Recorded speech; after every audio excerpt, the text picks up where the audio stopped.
What's up, everybody, and welcome to the very first episode of Ready, Set, Recap, where we recap what's been going on. I'm Daniel, joined as always by my best friend Skyler, and this week we're talking the first official look at the Nintendo Switch 2, trailers for Until Dawn and Daredevil Born Again, and our predictions for 2025. But before we get into that, Skyler, what's been going on with you this week? I've been doing a couple fun things. I watched Creature Commandos. Yeah. I didn't watch it week to week. I just let it all stack up, and then I watched the whole thing.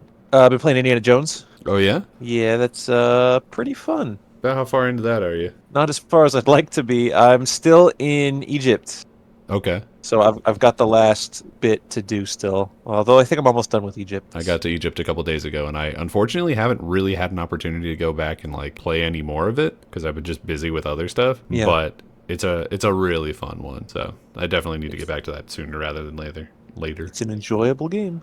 It's a lot of fun. This week, I read a new manga to me.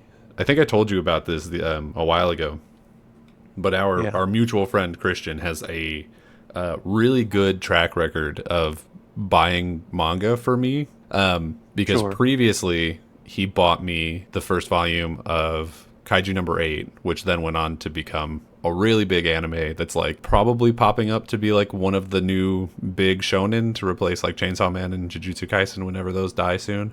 Mm-hmm. Or not die, they're just coming to an end. Yeah. And then after that, he bought me the first volume of Dandadan, which also huge, has been blowing up in a way that I honestly didn't expect, but I know that it's really good, so I'm not completely surprised.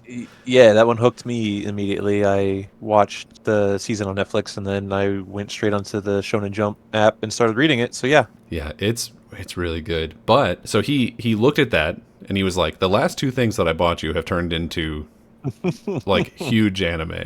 So I'm gonna buy you for Christmas the first two volumes of a series called Goku Rakugai, because he was like, I need this to take off because it's apparently not performing super well or something. I don't know. But wouldn't you know it, it's really good. It's it's about these two people, Tao and Alma, who run, they call it a problem solver agency or a troubleshooter agency, which is basically just they do odd jobs, but the odd jobs are crime adjacent. So it'll be things recover sensitive information or find someone who went missing, those sorts of things. Mm-hmm. But it takes place in sort of a fantasy world. It's mostly a modern world, but there's also, they call them beastmen, where it's half animal, half person, or there's mermaids, there's that kind of stuff. Sure. It is really, really interesting. I love all of the characters so far, and it does this weird thing where the art in it is actually so good that you look at it and you'll see a character pop up for one chapter. You'll be like, oh, I can't wait to see that character again, because they're designed so immaculately. Of course they have to show up again. And then, at least so far, nah, they're just gone. Oh. Because the person just whoever the artist is, just spent so much time and effort making every single character look unique and interesting that you just kind of assume that by normal anime logic that oh, this character has to be something, right? And not so. Just go very extra for background characters. I like that. Yeah, it's really, really pretty. Highly recommend it to anyone who reads manga. Hopefully it'll get an anime at some point, although I think it only has 5 volumes right now, and the spacing between them has extended, which usually implies that the guy is moving on to other things. So, I don't know. Yeah. But what there is so far is already it's a lot of individual stories, so you don't necessarily, even if it ends right now, you won't be left on a cliffhanger of what's going to happen with all the crazy stuff. You can just enjoy these basically little short stories, Monster of the Week type stuff. Cool. So I highly recommend it. It's very, very good. Well, hopefully it takes off like our friend Christian wants it to, and then we can all have fun. Yeah. As long as we're on the topic of anime and manga and stuff. Yeah. There's a quick news story that I think was this last week or maybe the week before. I don't know. Lose track of time, don't we? But there's that manga that I believe is rather popular, Sakamoto Days. Yeah, I've been reading that. That's really good. and it's got a anime that started now, and there was a trailer for the English dub, which is what I saw first on certain social media websites that I don't recommend you use. There was there was a cast listing, and one of the assassins, I guess, is going to be voiced by Alexa Bliss from WWE. No way. Yeah, I don't know which one. I couldn't tell you because I haven't read it. So, look into that yourself, I guess. But if you like Alexa Bliss, he's going to be in this. That's cool. That's crazy. I've only read the first, I think, 3 volumes of that. So I may not have met whatever character it is, because usually the first season of anime usually goes until like volume 5, maybe 6. At least that's how Dandadan was. So I may not have met her, but there's one very prominent female character that I would be honestly a little surprised if it was her. But who knows? I think they said for sure she was an assassin. They said her name too. It's just I wasn't in the know enough to remember who the name was. Fair enough. I'll have to look into that. It sounds really good. But probably the biggest news that people are buzzing about today in particular is, Skyler, did you see the reveal trailer for the Nintendo Switch 2? Switch 2, bigger Switch. I did see it. Switch 2 this time bigger. What'd you think? General thoughts? It's what we were expecting more or less, right? I mean, there's certain little things like how the Joy-Cons are going to be different and how they snap in different. Don't know how people are going to feel about that. Don't know how I feel about it, honestly. Yeah. But yeah, it being, it being called Switch 2, like, yeah, it's what we expected, and it being a bigger, in theory, more powerful version of the Switch. Yeah, again, what we expected. It being, it had a Mario Kart trailer attached to it, a little bit, Pretty neat. like a little sneak peek. But I think people were kind of expecting that to happen this year as well. We were expecting. There's a lot of different ones that were like being tossed around that it could have been. But to go back to the like Joy-Con connectors, right? Because that's realistically like one of the biggest physical changes to the console itself. Yeah. Is instead of the Joy-Cons like sliding on, they click on with these little magnets. So there's like from what I can tell, there's like a magnet at the top and a magnet at the bottom, and then they like snap on. And there's this little nubbin that seems to like connect it in the middle for some reason, and I'm not entirely sure why it like needs to do that. But when I look at that thing, the second one, I'm like, kids are gonna break that nubbin immediately. Yeah, like day one, that thing's possibly. toast. But I mean, I think, are kids already breaking their normal Switches? You know what I mean? I mean, probably. It being like the glass or at least hard plastic screen. I know that I used to work at a retail store selling electronics a good bit ago, and I worked there the Christmas season that the Switch came out, and parents would always be like, is my kid gonna break this? And I'd have to be like, I don't know. Yeah, I don't know your kid. What's your kid like? So if you think your kid's gonna break a Switch at all in the first place, don't buy him a Switch. But yeah, I did see people talking about how they thought if you applied too much pressure, you could snap those like plugging bits on the new one off. Oh, I'm sure you can, like, easily. I guess that same argument could be made about the sliding part on the current Switch, right? If you really applied pressure, you could break the Joy-Cons off of that thing. So you could. I don't really know if there's that much of a difference to freak out about it. I don't think there's enough to freak out about it, but it does. I do think it looks less secure. I mean, we won't know until we get hands-on with it.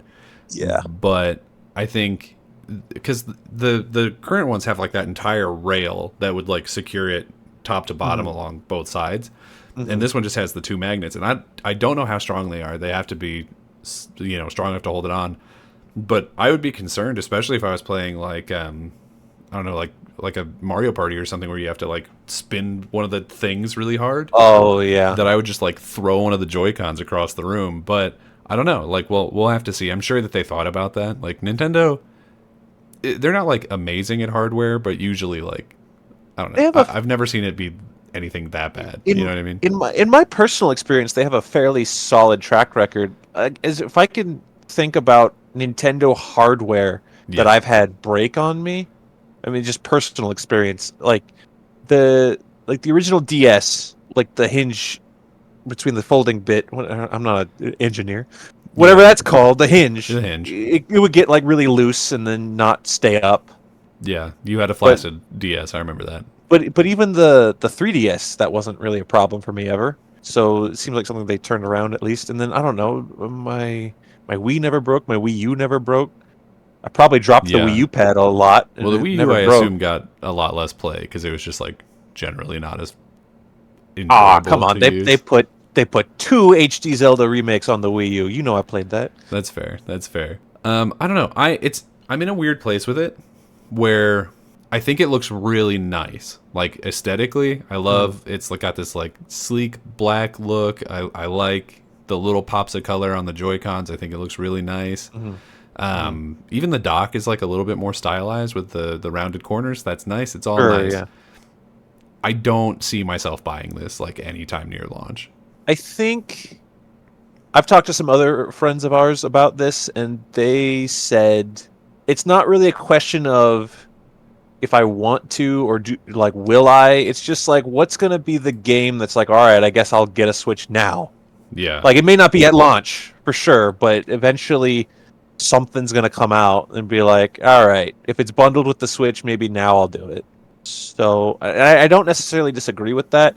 I was again, it's kind of like a what did you expect situation. I was like slightly disappointed when it said Switch 2 exclusive games. It's like, oh, so yeah, I have to buy a Switch 2. Yeah. Can't just keep buying stuff for the Switch. But at the same time, like of course you because those it's probably more powerful, I would assume. It's we don't know for sure yet how much more powerful, but all of the sort of leaks and specs and stuff that came out of that, which have been almost entirely, I mean, they basically posted a picture of the thing, these same leaks, like Yeah. months ago. Were saying that it was sort of in the ballpark of the power of like a base PS4 or an Xbox One. There are some aspects of it where people are like really glomming onto it, where they're like, no, it's as strong as a PS5 Pro. And it's like, well, in like the memory maybe, but like in terms of actual power and ability to process Yeah. it looks like it's basically just a PS4, Yeah. which is a big step up from the Switch. For sure. But it's also not like necessarily the most No. exciting thing. But at the same time, it's like Nintendo's never had the powerful No. console, at least not since like the GameCube. Like I think that one was the same level as like a PS2 or an Xbox, right? So Their strength has always been doing a lot with a little. So the fact that if this thing is just what like a third the size bigger than the Switches we already have, and it can run like an Xbox One, like that's already like you said more than we've had. So the Yeah. amount of things that they can port to it, or the amount of stuff they could put into new games like a Metroid 4 or whatever, Metroid Prime 4, excuse me. yeah, that's supposedly coming out. Although that one is also guaranteed to be playable on the Switch because they announced it for the original Switch. So you're in the clear on that Yeah, one, but legally speaking. the Breath of the Wild when that came out, that also came out on Wii U and Switch. Yeah. So and there was a notable difference Yeah. because I played both because I didn't want to buy the Switch right away, so I ended up buying that game twice because I'm an idiot. But whatever. It is what it is. I mean, it's a good game. I will say though, like you could really tell that Nintendo needs this power boost because when you play, honestly, a lot of their newer games like Tears of the Kingdom, even Echoes of Wisdom, apparently has some performance issues in terms of frame rate. Obviously, like all the Pokemon games, although I don't know that that's a power thing. Like those games really struggle technologically. Like their frame rate, especially in like Tears of the Kingdom, when you're jumping off stuff or like when you hit the scan button and it's like for some reason scanning every individual blade of grass, like that really drops your frame rate super hard. So they need this power upgrade real bad. But like you said, they've always been really good at making games that are really good despite a dramatic lack of power. And this will at least let them get a little bit more third-party support. It'll probably be third-party support from last generation, but there were some good games back then. So getting them on Switch for people who only have a Switch, like that'll be cool for them. Are kids playing Fortnite on the Switch? Is that happening? Do My people do sister that? plays Fortnite on the Switch. Mm, I played it on her Switch over at her place, playing Fortnite on a Switch is a nightmare. It doesn't run well. It's at like 720p, looks awful. All the character models are noticeably worse. The lighting is non-existent. And then just I don't know how Splatoon people do it, but like shooting a gun with those Joy-Cons is an abject nightmare. It's awful. I can't speak to that because I've never actually played Splatoon because I'm a fake gamer. Makes But sense. yeah, your sister needs to get the little controller thing that the Joy-Con snap into, whatever that's called. Well, she uses that, and I Oh. was using it when I was playing Fortnite. It doesn't help. I don't know. I use that and I got massive hands, Well, big, strong hands. it's not the like, size that's the issue. It's like that it's rock guy. Yeah, it's so like delicate, and it's not like ergonomic. Like you're not making any kind of snap play on a Joy-Con. It's just not happening. The rock guy from Neverending Story. The rock guy from Neverending Story. That's me. I'm sorry. What were you saying? I was Nothing. talking Don't worry about it. Okay. Did you also notice? Here's the necessary weird Nintendo gimmick for the Switch 2. Did you notice that the Joy-Cons are now mice? Meeson? Did I notice? I saw somebody draw them as like little rats. Was that on purpose? Yeah. I didn't glean that from the commercial. Yeah. So Commercial. What they am I, have 90 the trailer. You're a grandpa. No, yeah, they sorry. have an optical sensor on the bottom, like the laser on a mouse. Oh. And no one knows why. What am I going to use that for? I have no idea. People are like, "Oh, you'll be able to use this to do first-person shooters," but like, no, you'd have one controller in your hand, and then the other one's the mouse. I guess. Like, is that what they're Nintendo- saying? Nintendo does have a history of. I love Nintendo. Let me get that out there right now. But like I said, they do a lot with a little. They can make good hardware, but then they also have that history of we're going to try this, and on paper you're like that doesn't make any sense, and then in real life it doesn't make any sense. Yeah. Like when they sold you $80 cardboard Correct. True. for the Switch, or just certain things like. When they were like, we need to make a VR headset. Here's a cardboard box that you can put the Switch headset into and put it on your face. That's the same thing, right? And everyone said, no, it's not. Strange decisions. But they typically learn from those strange decisions fairly quickly. Yeah, I think there's going to be some like 1-2 Switch or something that launches with the Switch 2 or shortly after. Oh, absolutely. That'll use the mouse, and then like Tech demo game. nothing else is going to use it in a way that feels good. There might be a bunch of honestly, that's something that I'm kind of worried about. Is I think a lot of the at least early Switch games are going to be like, you should do something with the mouse so that people know that we have the mouse. And Well, then, hey, like, be lucky. It's just going to be stupid. Count your lucky stars that the new Mario Party came out already. Yeah. Or else 100% there'd be tons of Golly. that. I can't imagine them trying to force that into a Mario Kart, Well, but I guess it's not impossible. We'll find out. Well, it seems like with this Mario Kart, there's two big things that people are noticing about it immediately, which is number one, now there's Donkey Kong. well, yeah, Donkey Kong. He's So got you've seen Donkey Kong? Got the old design, He's got the movie design. the not Rareware design. He looks like he's seen 1,000 ghosts. No, that's Luigi. He sees the ghosts. That's true. Donkey Kong looks like he is contemplating the heat death of the universe while driving a car. Like he should be listening to the Tokyo Ghoul soundtrack in the rain. That is the look on his face. And that should be the Donkey Kong movie, if I'm being completely honest. Hey, go for it. Nintendo, take this idea. It's all yours. But no, the like big thing that people are noticing, because the Mario Kart games really don't change a lot in between iterations. The big change that people are immediately noticing on this one is like, oh, now there's up to 24 racers, because there's like 24 starting positions, and people have been like trying to count all the racers, and they're like, oh, it looks like there's 24. So yeah, apparently there's 24 racers. That sounds like chaos to me.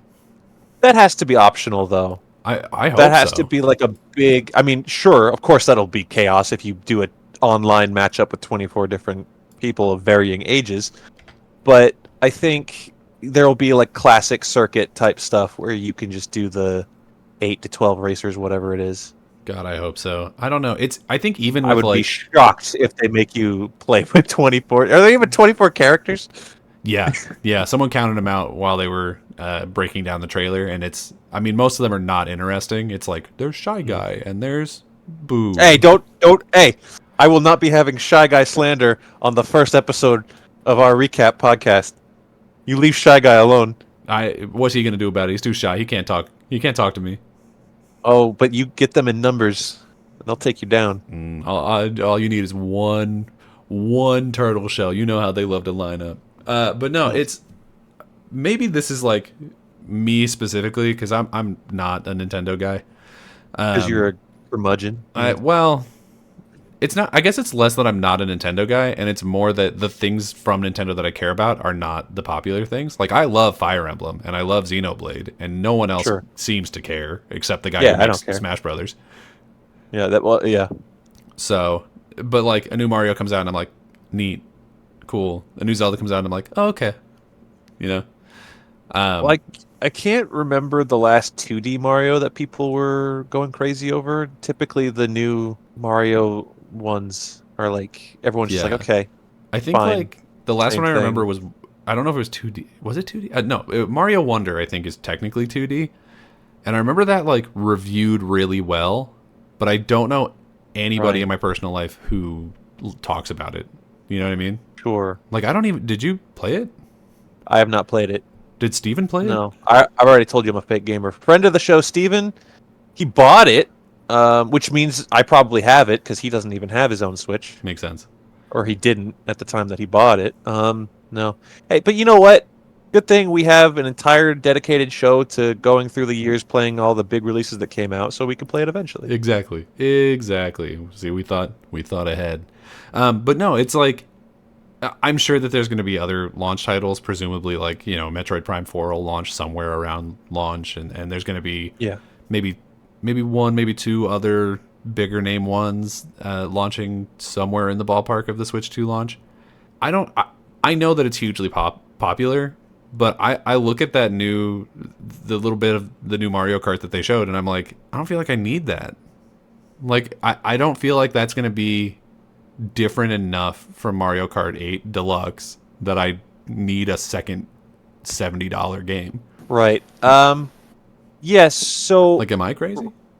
Well, yes, but not for this. Okay, fair. It comes down to... I don't know how to describe it other than racing games are like fighting games are like shooter games where like people like shooter games or racing games or fighting games, but they're not for everybody. So there's going to be people who lock in on fighting games, be like, this is my thing.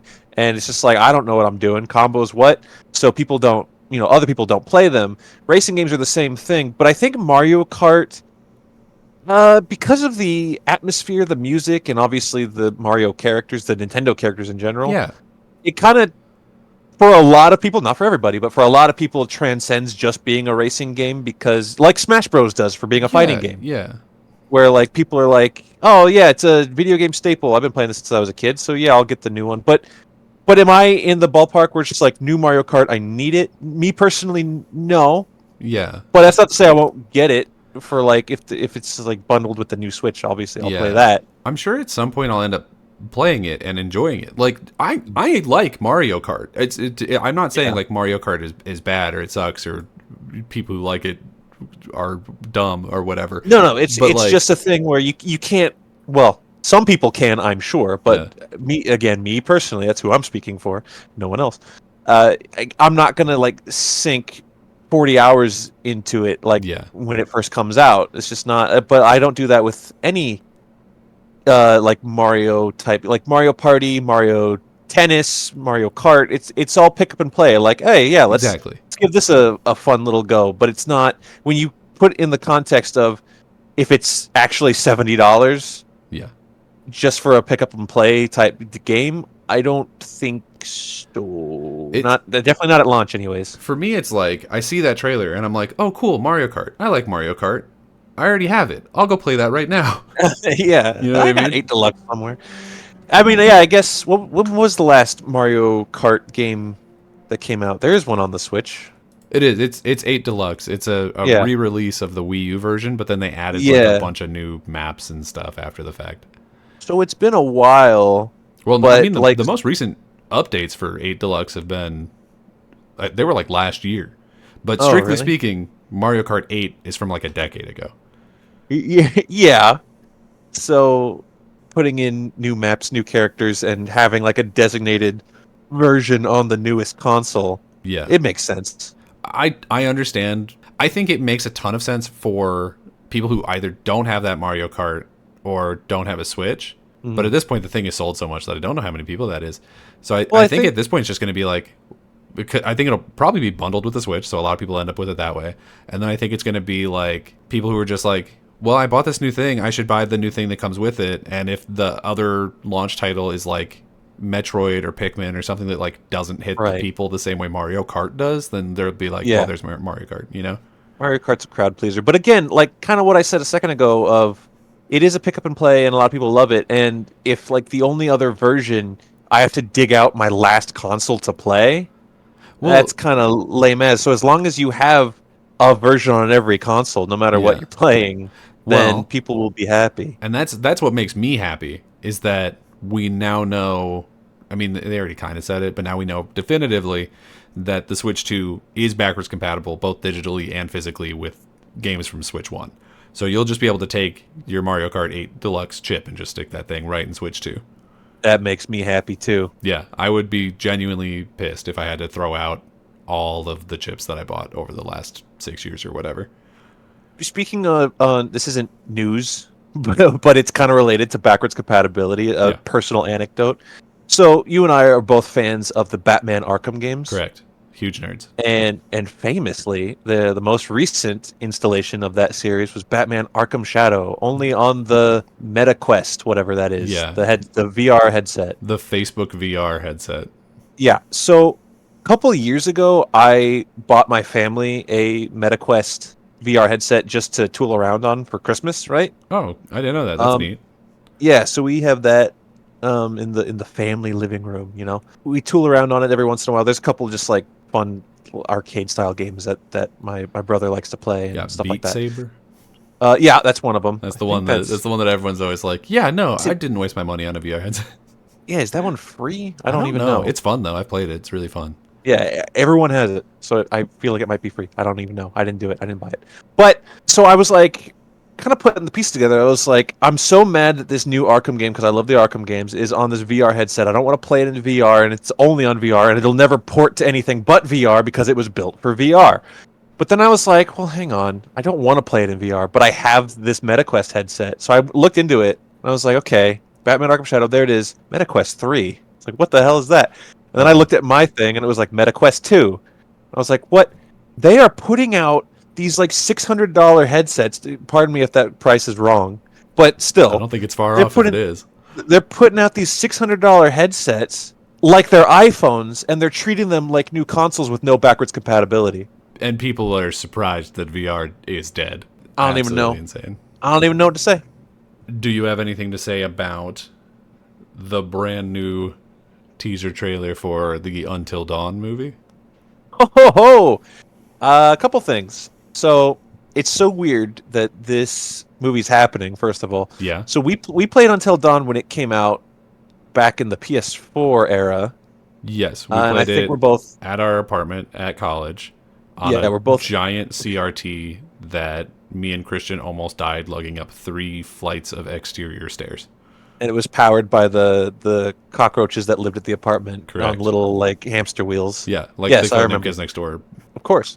So I'd say we're both fans of that game, and I think a lot of people are fans of that game. And it launched basically an entire successor series of games just like it. Yeah. And then I saw like last year, like looking at I don't know movie news, whatever. Like, oh, Until Dawn movie coming out. That's crazy. What are they gonna do? Oh, directed by David F. Sandberg, director of Annabelle Creation and the Shazam movies, and what's that other one he did? It's called Lights Out. Oh, is that Something the like one where it's like a movie adapted from the short where there's the lady at Short- the end of yeah. the hallway? Yeah, yes, yeah, yeah. yes, that is the one. Really good short. Didn't see the movie. I didn't see that movie either. Yeah, that was kind of crazy. So definitely for a while, this movie's kind of been on our radar, and then they put out this teaser for it. One of the cooler kinds of teasers that they can do, where it's behind the scenes talk that's not just footage of whatever. Yeah. And I honestly, the ideas that they were talking about is what interests me more than anything visually that the trailer could have showed me of him being like, oh, these characters are basically stuck in this time loop and they keep dying, and every time they die and come back, they're in basically a new genre of horror. I really hope the movie delivers on that premise. It'll be interesting. I agree that it sounds really interesting, and I do want to see it because I think it looks like a good movie. What I don't think it looks like is Until Dawn. That's also a Like, fair at all. point. No. That's a fair point. Until Dawn, though, it was such a specific story.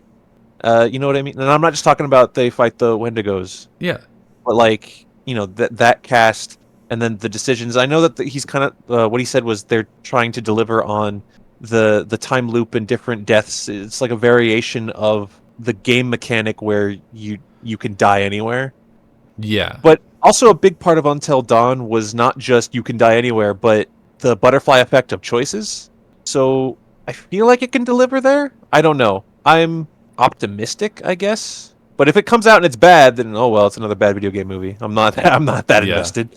Yeah, I'm also not like super invested in it. It's the only thing that confuses me about it is the name. Like, you're calling it Until Dawn, which makes sense because of those games, it's probably the one with the biggest name cachet. But then at the same time, it's like, okay, so they're doing this thing where it's a time loop, and every time they come back in, it's a different genre of horror. So it's like a self-contained anthology. Why is this not a Dark Pictures anthology movie? 'Cause people don't know what that is. Why is this not Dark Pictures : whatever? You know what I mean? Because we have Peter Stormare. That's Peter why. Stormare's in one of the Dark Pictures games, isn't he? I have no idea. I've played one of them with you. He's not in that one. He's not in the werewolf one. Actually, strictly speaking, The Quarry is not a Dark Pictures anthology game. What? I can't keep track anymore. I don't care. Yeah, it doesn't matter. It's weird because I feel like it's kind of a double-edged sword because it's like if you call it Until Dawn, it's like, yeah, that's probably the one of those games that people will recognize most from its name. Yeah. But then those people are going to come in and they're going to expect it to be Until Dawn, and it's not. But then also, like, in the trailer, we see the killer, the quote-unquote killer from Until Dawn, where it's, spoilers, I guess, it's Rami Malek, like, pretending to be a killer. Like, that mask is on one of the guys. Sure. So, like, that's in there. So, like, there's aspects of Until Dawn. Yeah. So it's like, is there a chance that, like, every time they die, they're in a different Dark Pictures game, but we just called it Until Dawn? I think that's very unlikely. Yeah. I think what you need to change your perspective here, man. You gotta come in here and be like, I hope this is a good horror movie, instead of hoping it to be a good video game adaptation. Because we just got Borderlands last year. The bar is low. Yeah. No, you're right. Yeah, like I do think that it has a good chance of being good. Like, the shots that we saw look good. I like the idea of it. It's just being called Until Dawn, like, is confusing to me.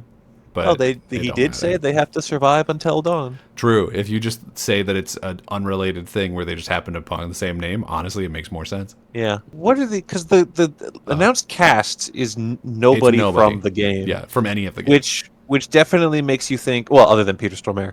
Yeah, I guess. Which makes you think it's definitely going to be its own thing and its own Until Dawn anthology type dealio. But do you think anyone's going to show up? I don't think so. But do you think who's the most likely to show up? Rami Malek.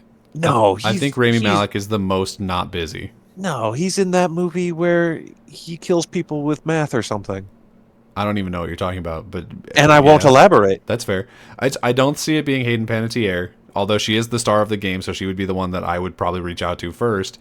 And the rest of them, I don't think anyone would recognize. Like Jake Chisel, if he showed up, they'd be like, "Oh, it's that guy." Wow. You know? You can't say Jake Chisel. That's a reference to another podcast. Don't worry about it. It's fine. That's his name. But yeah, it's like Rami Malek is really like the only one that I think is realistic. But okay, all right, we'll see. Unless he's very busy doing math or whatever. I almost said Brenda Song, but she's in the werewolf one. She's in the werewolf one. She's not busy. If they did a Quarry movie, she could be in it. And Justice Smith too. He's doing all kinds of stuff. He'll be in anything. He says yes to everything, and sometimes it's really good. Sometimes. Not often, but sometimes. Sometimes. But yeah, so in other trailer news, we also got the Daredevil Born Again trailer. Yes, we did. How we feeling? I don't know. Yeah, I'm kind of in the same boat. So, I've been kind of conditioned at this point to not care. I almost said not trust, but you'd have to care to trust. I've been conditioned to not really care about these Disney Channel streaming shows. And when I know that there's exceptions to that rule. Andor is good, and Did you watch that yet? Shut up. That's a no, audience. I haven't watched Andor yet. I'll watch season 1 and 2 at the same time. All right, okay, all right. What else is good? The first season of Loki. Yeah. Okay, there you go. WandaVision was good. I like Skeleton Crew so far. Like I haven't I'm even not caught up started on it. I watched the first like 4 episodes and I was enjoying that. I don't know. It's very hit and miss though, because for every one of those, there's 2 seasons of like What If, and you're like, I don't know why we're here. There's a lot of these shows, like, they're not even terrible. They're just also kind of flatlines. Yeah. As far as, I don't know what I retain from it, engagement from it. I don't like Moon Knight's not. I mean, a lot of people will say it is terrible. I don't think Moon Knight's terrible, but I also don't really. It was. And then I liked it enough. It was all right. She-Hulk. Yeah. I don't know. It's. I think this trailer on its own is very interesting, but that's a trap. I know, because it just looks like another season of the Netflix show. It looks like Daredevil season 4. It looks like Daredevil season 4, which is what I would like it to be. And if it comes out and that's what it is, then cool. Mm-hmm. But also, I feel like they're going out of their way to show us, yell at us, scream at us, like, look, it's Daredevil season 4, and it makes me not trust them. Yeah, I think that's fair. Especially the point. Now, I love John Bernthal's Punisher. Yeah, but then he shows up in the trailer, and I'm like, they're just trying to trick us. That's what it feels like. You know, I'm being very negative on this trailer. When I saw it, I was like, cool. Yeah. And I'm still like, if it's good, I'll be happy. But if it's not, then what did we expect? Then I don't know. It's sure, yeah. The I win no matter what. I'm always the winner. Yeah. Never show your back. No, it leaves me with a lot of like questions that may already have answers, and I just don't know. But it's like the last thing that I remember seeing at Kingpin was he got shot in the head, and he's not only not dead, but he also like doesn't even have an eye patch or like any sign of having been shot in the head. Did they explain this in Echo? Did you watch Echo? No. No, see, me neither. So I don't know. Well, okay. Like I'm just so confused by it. Like, oh, this dude's just like back now. Okay, cool, whatever. I'm pretty sure he has an eye patch in Echo. Does he take it off and reveal that he was never actually hurt? I have no idea. WWE wrestler? I've got no idea. Maybe we will ready, set, rewatch Echo one day. Maybe. And then it's like, oh, he's mayor. Like there was some time skip here where like he not only ran for mayor but was elected, which I'm not even saying is far-fetched. We just elected a felon to president, so like anything is possible. But then also there's a shot where Daredevil like opens up a cabinet and there's like 7 different helmets, and it's like, okay, we missed something. Like if this is a continuation, like if the canon of the first 3 seasons of Daredevil still matter, which maybe they do, maybe they don't, like it seems like he was still doing stuff the however many years between that and now, and we just didn't see it. The cabinet of helmets is part of the trap. It's part of because people are that's to get people like, look at all these different helmets, all the different comic accurate suit variations that we got. It's just like season 3 of Daredevil on Netflix. He didn't even wear his suit. I don't know if I watched season 3, to be honest. It's really good. Season 1's probably still the best. Season 2 is probably the weakest, but has a lot of fun stuff. Season 3 was really good. Is season 3 the Elektra season? Did I watch that? No, that's season 2. Oh, well. Season 3 is Bullseye is the bad guy. Yeah, I don't know if I watched that. Is that post Defenders? Yes. Then didn't watch it. Because he like quote unquote disappears in Defenders, and then season 3 he's rescued from rubble, and there's a lot of good stuff in that show, in that season, about his mom, and I just think the villain's really good. Kingpin's good. This, I don't know. I want to believe. I want to trust it, and I'll watch it. Yeah. Like they've already got me there. Like I'll watch it, which is more than other Disney Plus Marvel shows can say, right? Yeah. But I don't know. I just worry for me it's going to be that thing that it is with every show where it starts coming out. I don't watch it when it first comes out because I just miss it or whatever. And then the next day, 7,000 people spoil it for me. And then I go like, I don't think I care that much anymore. Yeah. Well, I said earlier that one of the things I did this week was watch Creature Commandos, and I let it stack up. And yeah, it was spoiled for me constantly. Yeah. Like you knew the final episode death count. Yeah, I did. Like what, at least a week ago, right? Mm-hmm. Ugh. So that's just the world we live in, and why you shouldn't use social media, I guess. But Yeah. I'm going to, even though I just spent 10 minutes saying I don't trust it and shitting on it and whatever, I'm going to optimistically say I hope Daredevil Born Again is good. It's still got Charlie Cox, who I love as Matt Murdock. It's still got Vincent D'Onofrio, who I love as the Kingpin. And it looks violent as all hell. It's this weird thing too, where if I'm trying to list the things that I like from the trailer, I'm like, oh, it looks really violent. That sounds so stupid. It does. But also, you're right.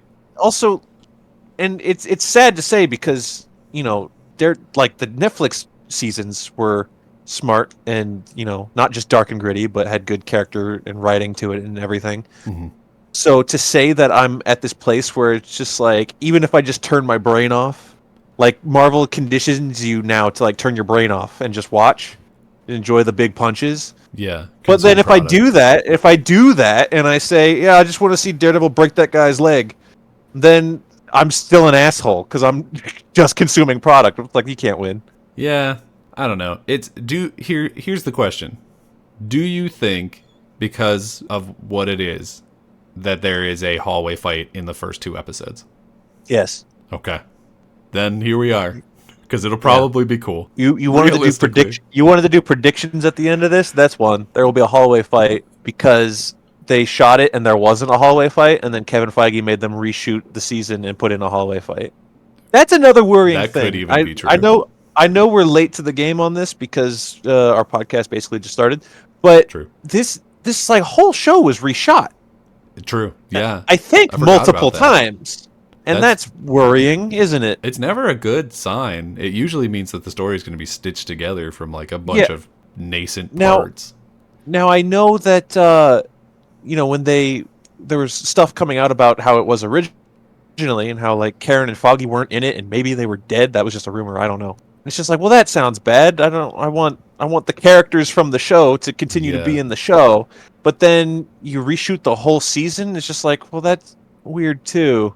So man. Is it weird also? So this is called Born Again, which is named after a real comic, and I don't know how much they'll follow it. But like none. My guess is probably not very much. But like that comic is effectively Daredevil's equivalent of The Dark Knight Returns, where like he's this older guy and he's coming back after this long hiatus and all this stuff. Is that a weird place to be the starting point for this character in Marvel? Like in Disney's Marvel? It would be if they were doing that, but they're not. Oh, yeah, it's fair. They're not doing that. They're going to. I'm going to be completely cynical now, as if I haven't been already. It's fine. It's just called Born Again because we're bringing Daredevil back from being canceled. Like that's the only reason it's called that. And then it's the same Matt Murdock that we left. Granted, what was that, like 5 years ago?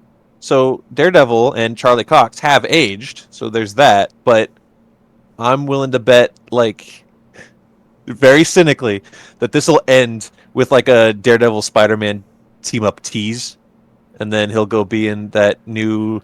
Daredevil will go to space in the next Spider-Man movie, where Spider-Man goes to space again. I hope he doesn't go to space. We need to not talk about Marvel, because the more we talk about Marvel, the more people are going to be mad at us. Because we're just going to be so cynical for a while. Look, man, I'm sorry. It's probably, I don't know. Anyway, I'm still really looking forward to the show. And that brings us to the topic of this Daredevil. show. That's what I'm going to say. We wanted to talk about, to get rid of a little bit of the cynicism, I guess. No. some of the things that we're both really looking forward to in 2025. So we've each got 5 things, and I think we'll start with you. What is the first thing not ranked that you're looking forward to in 2025? Oh, not ranked.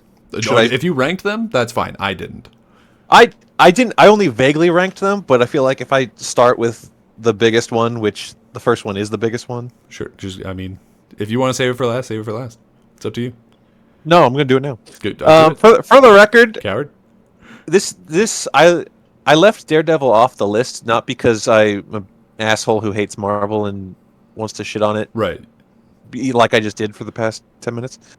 But genuinely because this is gonna sound stupid because I wrote it down in the notes, Daredevil trailer, but then I forgot it was coming out this year. Right. Fair. So Weird. that's not on the list. I will be seated. I will be watching it, and I hope it's good. I really do.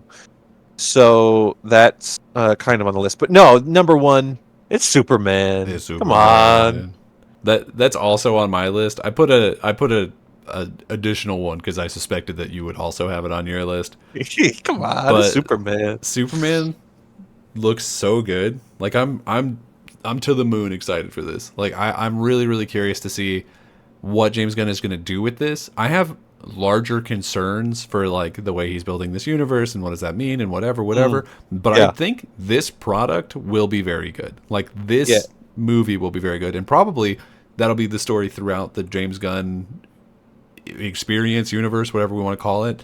Where I think the individual products will be very good. And then when you try to connect them, you'll be like, nah, don't worry about that. Let's not think about that. That's basically exactly what I'm thinking. Because like so far we only have officially Creature Commandos, but then it's also like, oh, but stuff from Peacemaker and Suicide Squad, that stuff is considered canon until it's proven not canon. Like that's what James Gunn said, is like everything from those things is still canon unless we say otherwise, like in a movie or something. So it's I don't know, it's already like weird and cagey, and I'm just gonna not worry about it. You know what's so weird?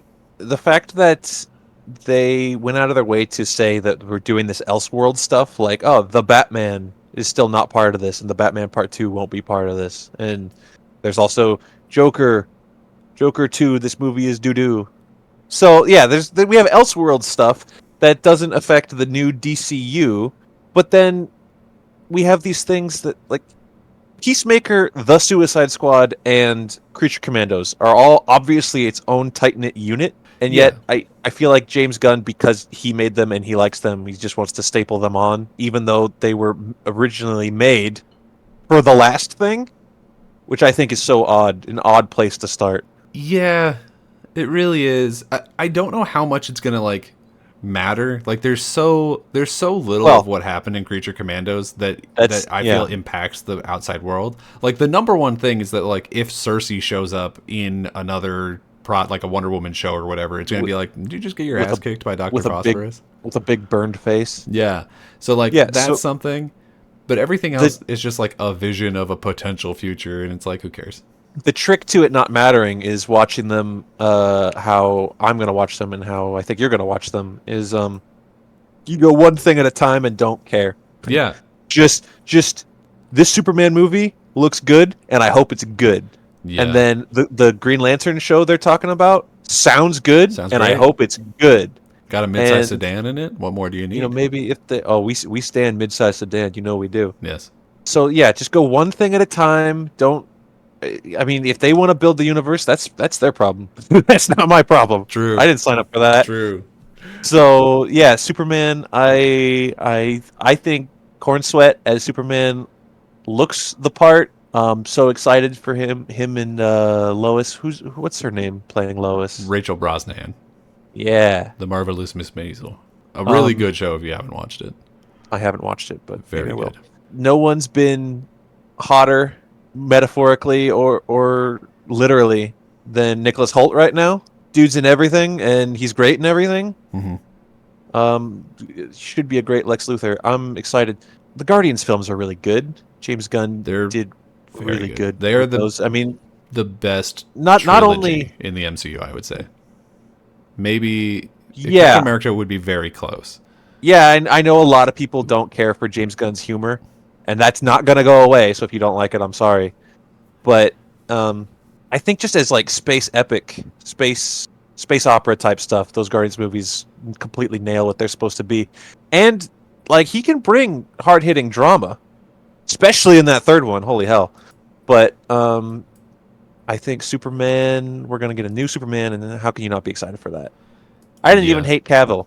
I actually quite liked Cavill, just not the movies necessarily. I think Cavill could have done a really good job with it. It's just there was nothing there for him to do. Like there was nothing in the writing or cinematography of that movie that allowed him the opportunity to act. Agree. So it is what it is. But no, yeah, I'm absolutely stoked for this movie. Everything about it makes me very excited, with maybe the one exception of like it sure feels like we're throwing a lot of things into this movie all at the same time. And I feel Yeah. confident that like James Gunn will do a good enough job with all of those things. But then Yeah. I'm like, but how much of that is going to impact other people making other things later? And it's the like, we'll worry about that later. I don't care right now Sure. sort of thing. But it's like, we're throwing a lot of characters into this that people may have wanted to use other places. And now it's going to have to like, oh, well, now we A, have to use this actor, and B, like, technically they did this thing where like, it looks like maybe some of those people are like hired by Max Lord or something. Like that's some of the rumors from their Yeah. jackets. Like there's already things in it where I'm like, I don't know how this is going to affect the wider universe, but whatever. The movie, I think, will be very good, and that's really all I can care about right now. Hopefully. I mean, I think I echo all the same worries of like this big pot of stew has a lot of ingredients in it. Mm-hmm. But if you can watch that trailer and not think that like it nails the Superman vibe at the very least, you know, him saving the woman from the big debris and the kid with the flag, Yeah. I think, come on, that's number one. My first thing that I'm really looking forward to is something that I think you're also looking forward to, but maybe not as much, which is the Super Bowl, baby. Oh, I didn't even think. So when I thought about well, I know why you're excited. Yeah. I know when I thought about like, oh, what am I excited for? I left off like things that happen annually: Super Bowl, Right. WrestleMania. Yeah. You know, But this one's not al- just annual. although- This is although- potentially the first one with my Detroit Lions going to Yes. the big game, yes, baby. America's team, America's America's new true team, team. because pardon my language, fuck the Cowboys. Yeah, you're correct to say so. What a tonal shift. We've been nerding out about video games and superheroes for like 45 minutes, and now we're just like, yeah, Super Bowl. I refuse to let people not think that the Super Bowl is nerdy. The people you like. We did a draft party. I'm gonna go in on NFL fans. I have only semi recently become like an actual one. Sure. Football fans are just as nerdy as Oh, the video game or movie people. absolutely. 100%. They- If not more. They might be worse, yeah. It's like They might it's great. be. We had a draft party for our fantasy draft this year. I did quite poorly, got 5th place. You got 2nd. I'm jealous of you and I hate you. But I just dabbed. You couldn't see it, but I we dabbed. Oh no. No, but we had a draft party and I Yeah. had a lot of fun at it. But on Yeah. paper, it was 5 guys sitting in a room looking at spreadsheets. Oh my god, I had like a booklet of notes that I had to hand write because my printer wasn't working. Like that's nerd shit. Absolutely. That is D&D adjacent level of pen and paper work. That's Yeah. what that is, right? Like football is incredibly nerdy, and I will no longer allow like macho men to be like, what's that about the MCU? Couldn't be me. I'm gonna go watch a Cowboys game. Like, first of all, not even a good team. Nope. It's ugh. But no, I am super stoked for it. And this may age immediately poorly because this is going to come out tomorrow as we're recording it. When the Lions have a game against the Commanders, who have also been doing pretty well, and I'm not like necessarily scared about, but like could happen. Right. Anything can happen. And then after that, presumably they'll have a game against the Eagles before we actually get to the Super Bowl. So I would be We more might not scared be- about the Eagles than I am the Commanders, but the Commanders are, yeah, I mean, they can't be sleeping. no, absolutely not. We got two more games before the Lions go to the Super Bowl, and then when they get there, then we have to deal with the fact that like the people at the Super Bowl is most likely going to be the Kansas City Chiefs, who are Yeah. ridiculously strong. They are Ridiculously cheaters. just because the I'm refs sorry. wear Chiefs I won't- jerseys I does won't- not I mean that won't they're get political. cheating. I won't get political. Won't get political, but the refs are the worst, and I hate them. But yeah, I'm so excited for this. Like, my dad has been a Detroit Lions fan for his entire life. Yeah. He's 65 years old. He has never seen them. I don't think he saw them win a playoff game except maybe one other time before last year. Yeah. Like, this is crazy that they might go to the Super Bowl this year, and people have them like pretty high in the probability of winning that Super Bowl. Man, that team has been so magic this year. I didn't start the season. This sounds bandwagony, but I promise it's not. I didn't start the season as a Lions fan. I was like, that's Daniel's team. He's committed to the Lions. But how can you not root? First of all, they've got such a strong offensive game. Their lineup, Absolutely amazing. even when you like look at the magic that Jared Goff pulls off as QB, and like he's not their strongest suit like at all. A lot of these like powerhouse teams, you're like, oh, the QB is their star player. Yeah. But you've got like 6 or 7 star players. Yeah. I mean, Jared Goff is very good, but I think, Yeah. I mean, it's no, like, on a different team, he would not be performing anywhere near as well. Like, he is not as good as, like, a Joe Burrow or a Josh Allen, where despite otherwise terrible teams, he's able to make them good. He is a like 8 out of 10 quarterback who I love, but his biggest asset is that he can stay super calm when everything is going wrong. And that's very important when you have so many options of what to do with the ball. Like like you said, their offense is insane. Like, they've got Sonic and Knuckles, they've got, Gibbs and Montgomery, they've got Jamison Williams, and they've got Amon-Ra St. Brown, they got Laporta, who's like pretty good. Hell, sometimes they're throwing it to linemen for touchdowns. Like, Oh yeah, their trick plays are nonsense. It cannot be understated. Also, like, the importance of what Ben Johnson has done for this team as the offensive coordinator. Like, he has done an amazing job, and he's apparently interviewing to be coached somewhere else, which is like kind of a bummer. Come on. But like, so this might be their best shot at going to and winning a Super Bowl. It's like all cards are on the table, and we got to go for it. Let me tell you, I'll root for anybody that aren't the Chiefs. Hell, I will, because I'm a hater. Absolutely, I'm a hater. Fair. But yeah, as far as the NFC is concerned, the Lions are the team. You gotta love, especially. So it was like Lions and Vikings, and then now people are shit talking the Vikings because they just choked in their playoff game. He choked lost. really bad, Darnold. He was so good. He was so good all season, and then the last 2 games he just fell apart. We're talking about AFC choking. My team is the Chargers, so we just lost. Yeah. Well, I maintain. Listen here, you bastards. Oh, The Chargers game was airing on Nickelodeon in Bikini Bottom. Okay. You aware of this, Daniel? You know how Nickelodeon airs football games? I know. Yeah, I just don't know where this is going. And they put slime on people in the crowds. That's all fun. We're all having fun until so they're at Bikini Bottom. SpongeBob and Patrick are on the announce team. What? All right. Known terrorist, Dirty Bubble. Oh my God. Comes onto the field. He floats on in, doing his laugh. Dirty Bubble. You know Dirty Bubble. Anyone listening to this knows Dirty Bubble because they're a bunch of millennial SpongeBob watching assholes like us. Yeah, most likely. Yeah, probably. Dirty Bubble comes onto the field and steals Jim Harbaugh. What? He envelops him in the bubble, Harbaugh, and flies away with him. How did he bring him back? No! And we lost! Go look at my Blue Sky right now. I don't post on Twitter, but I post on Blue Sky. I put a picture of it. What? Pause the show. How does Dirty Bubble carry a guy away? Look at the picture, Daniel. Did he play in the rest of the game after that, or whatever? Like, was he around? Did we see him? Our coach? Well, yeah. No. Like, was he around? Was he on the side? Not like stolen.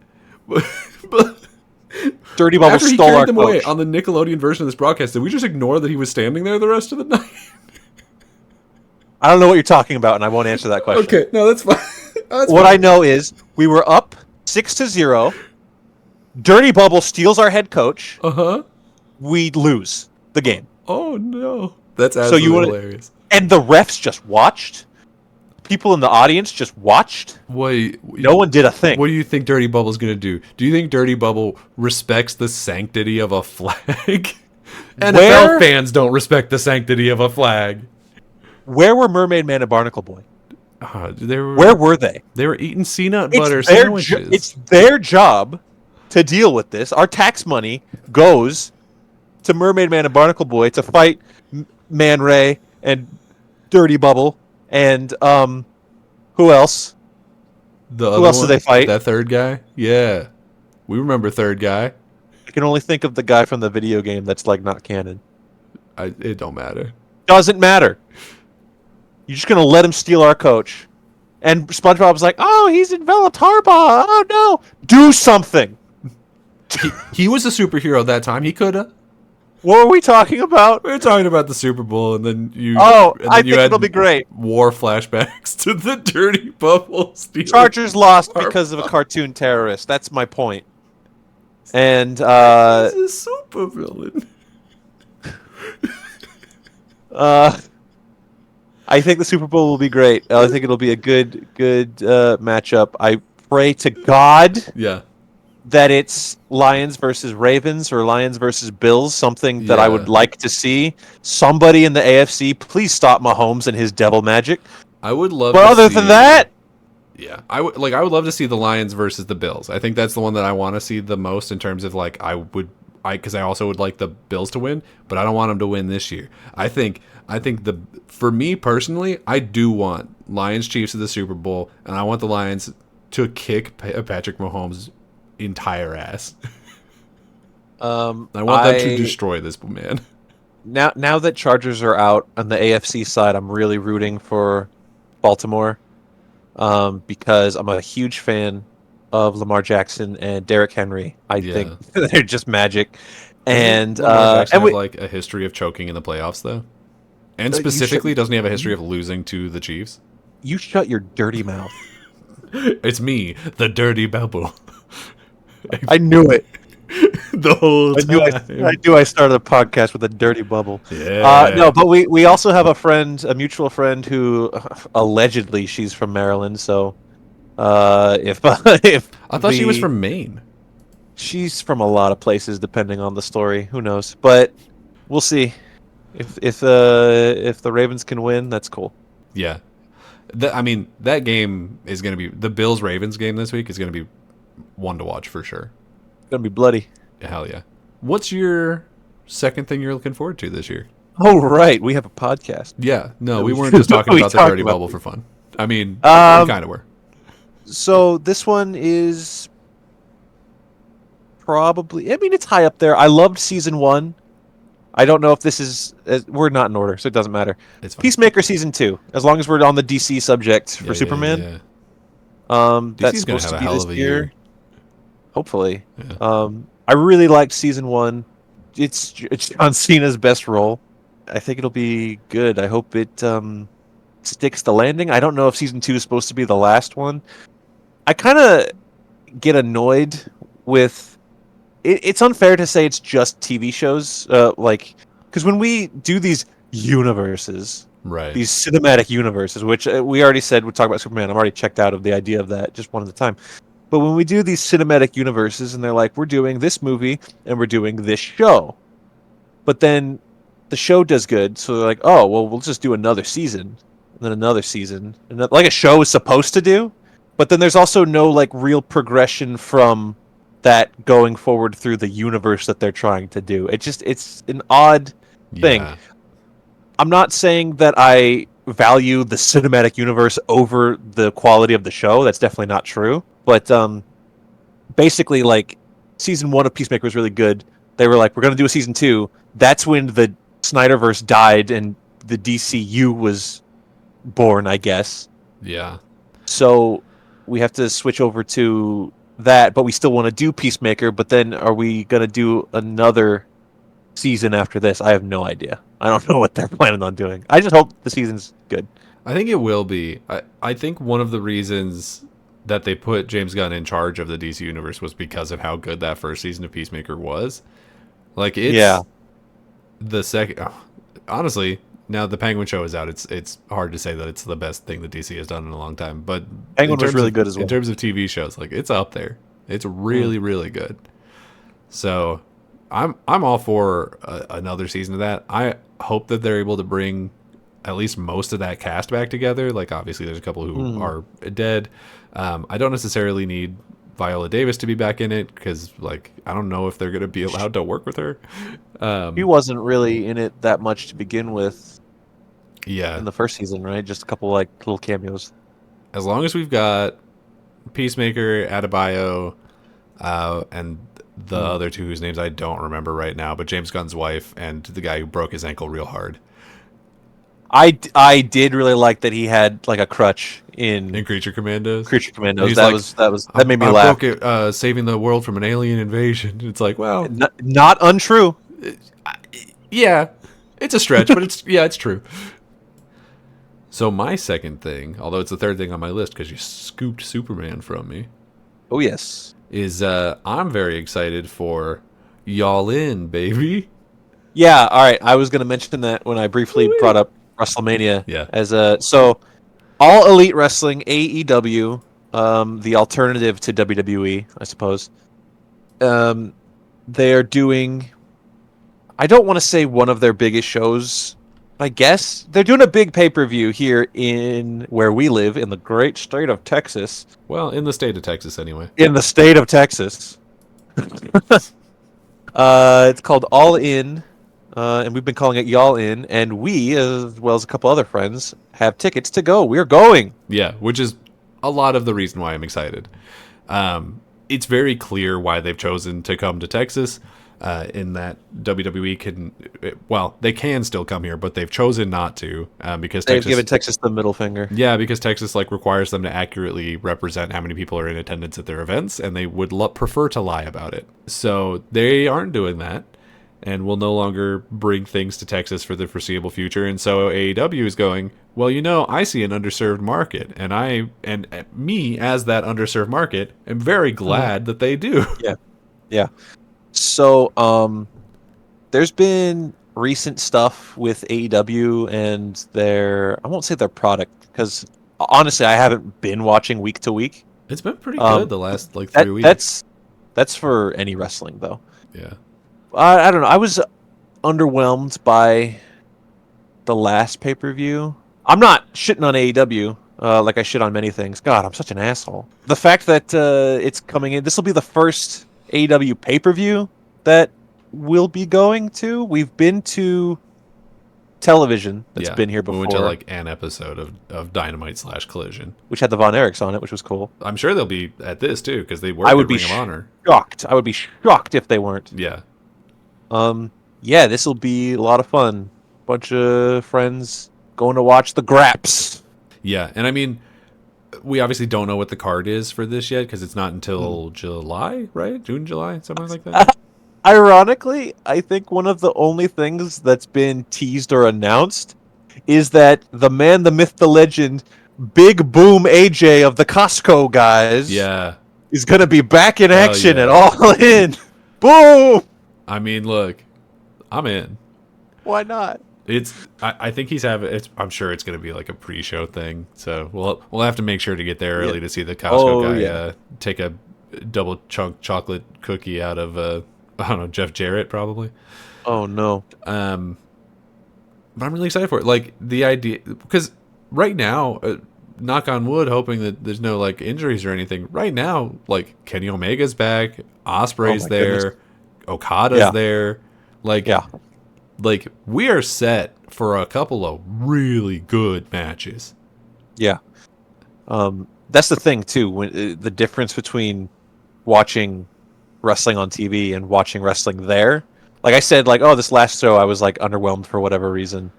But that's different when you're there. Absolutely. A mediocre show while you're there is phenomenal, and AEW doesn't normally do mediocre, so No, this yeah, is yeah. going to be a lot of fun. Big money matches, hopefully. It's gonna be great. I hope that there's a couple of really good women's matches because I feel like the AEW women's division is super strong, but as is the case with all promotions, like doesn't Yeah. get the screen time that they probably deserve. Yeah. I'm sure we'll get like a Mercedes Monet match, but I'm hoping we at least get one more. You know, I guess Yeah. at this point it's fairly safe to assume that it'll be something to do with Mariah May because she's champion. Yeah. I mean, So let's Tony see. Storm. We might be seeing Mariah versus Tony again rematch. I Yeah. don't know because she's got her whole story going on right now. So Sky, Yeah. what is your third thing you're looking forward to? It's another film. Go for it. Mission Impossible: Final Reckoning. I did not think that was going to be the one you said. There's a lot of movies this year that are. Crazy, I didn't right? think it was going to be that one. The Mission Impossible movies, especially the last couple, have just brought the game with being great movie-going experiences. Fantastic action movies on the big screen. Dead Reckoning, Part 1, which there is no Dead Reckoning Part 2 now. It's just Final Reckoning. Oh, So, did it little- get like canceled during COVID or something? It got retitled, Okay. is what happened. So, yeah, it wasn't during COVID. I think they were filming Dead Reckoning during COVID, and then they called Dead Reckoning Part 1, and then it didn't do well for reasons. I think it was stacked up against the other like big releases. It came out like the same time that Indiana Jones did, which I don't think anybody saw that either, to be fair. Yeah. But yeah, and there's just this thing about like calling a movie Part 1. Like they very purposely did not call Wicked Part 1, did they? No. It's just No. kind of like I a still need to see that. lesson. Apparently, it's really good. I've heard good things. I like musicals. Oh, I'll have you check not seen out. it either? No. Let's go see it. Right. Is it even still in theaters? Couldn't tell you. Anyways, Final Reckoning. It's just I don't know. The trailer makes it look like one of those things that are a long-running series. This is an amalgamation of all your adventures, Ethan Hunt, Tom Cruise, and I got caught off track because I got onto the Wicked train and then you said Ethan Hunt and I just imagined him in Wicked and it. Don't worry about it. Keep going. he rides a motorcycle onto that Wicked train. You know the train, The train. the train that goes from his university to the Wizard. I've never seen Wicked. Well, okay, but you've seen Wizard of Oz enough to know that it's the Emerald City. I know that they didn't tell Dorothy there was a train. I know that. She had to walk through all kinds of shit. Yeah, that's true. They also said it was a straight line, and it's not. There's like multiple paths. No, it twists branches and a bunch of turns, times. man. They Goes lied through to her those ass. Trees hucking apples at you. How's that fair? Ariana Grande's Galinda, actually kind of a dick, maybe. I thought that was the whole point. What? Yes and no. We're so good at staying on track. Yeah, don't worry about it. Mission Impossible are like almost all of them really good movies. The exception Yeah. is Mission Impossible 2, which if you want a dumb action movie is a really good movie. So So they're all good in different ways.